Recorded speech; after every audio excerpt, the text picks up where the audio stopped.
तर आपल्याला पाणीपुरीचं तिखट पाणी करायचं आहे. त्याच्यासाठी मिक्सरचं भांडं घ्यायचं आहे.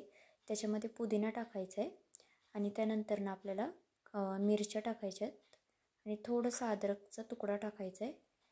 मिरच्या तुम्ही थोड्याशा कमी घेतल्या तरीसुद्धा चालेल आणि कोथिंबीर टाकायची आहे.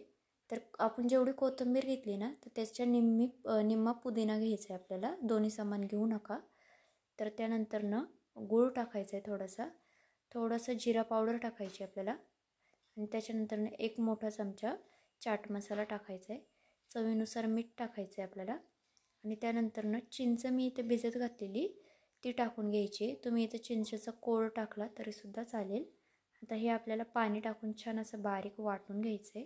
हे बघा अशा प्रकारे वाटून घेतलं आहे मी पाणी टाकून. आता आपण हे एका भांड्यामध्ये काढून घेऊया.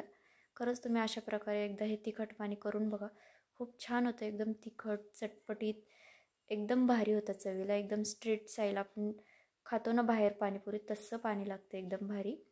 तर हे बघा अशा प्रकारे.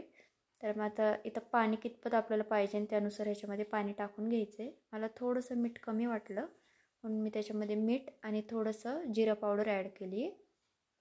तुम्ही टेस्ट करून मग बघू शकता तुम्हाला कसं वाटतं. मग त्यानुसार तुम्ही नंतरनं थोडंसं ॲड करू शकता त्याच्यामध्ये चाट मसाला किंवा जिरा पावडर किंवा मग मीठ. आपलं पाणी आता झालेलं आहे. आपण पाणी फ्रीजमध्ये ठेवून देऊया, म्हणजे त्याच्यात पुदिना आहे त्याच्यामुळे ते काळं पडू शकतं.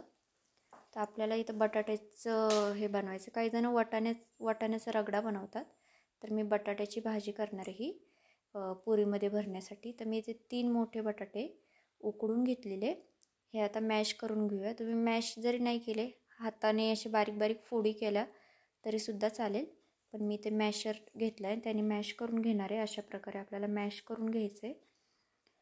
अशा पद्धतीने तुम्ही खरंच ही पाणीपुरी करून बघा, खूप छान होते चवीला. तर बघा हे सगळं मॅश करून झालं आहे. मी आता मिरच्या घेतल्या, 2 बारीक कट करून घेतलं सुरीने. तुम्ही ठेचून घेतलं तरीसुद्धा चालेल. तर चवीनुसार थोडंसं मीठ टाकायचं आहे, थोडंसं जिरा पावडर टाकायची आपल्याला ह्याच्यामध्ये आणि थोडंसं अगदी लाल तिखट नाही टाकलं तरीसुद्धा चालेल आणि चाट मसाला टाकायचा 1 चमचा आणि त्याच्यानंतर कोथिंबीर टाकायची बारीक चिरलेली भरपूर अशी. आणि आता हे चमच्याच्या साह्याने किंवा मग हाताच्या साह्याने हे मिक्स करून घ्यायचं आहे. हाताने मिक्स केलं तर आग होऊ शकते हाताची, म्हणून चमच्याच्या साह्यानेच मिक्स करा. अशा प्रकारे मी आता मिक्स करून घेते.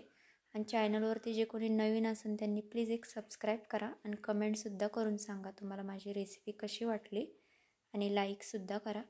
तर हे बघा अशा प्रकारे आता हे मिक्स करून झालेलं आहे. खरंच खूप छान लागते हे स्टफिंगसुद्धा पाणीपुरीचं. तुम्ही एकदा नक्की करून बघा. जर तुम्ही नुसतं वाटाण्याचा रगडा जर केला असेल तर हे सुद्धा एकदा नक्की ट्राय करा. तर मी गोड पाणीसुद्धा केलं आहे, ते करणार नव्हते खरं तर, पण घरात लहान मुलं असल्यामुळं केलं आहे मी. पुऱ्या मी बाहेरून रेडीमेड आणल्यात. तर रेसिपी कशी वाटली मला कमेंट करून नक्की सांगा.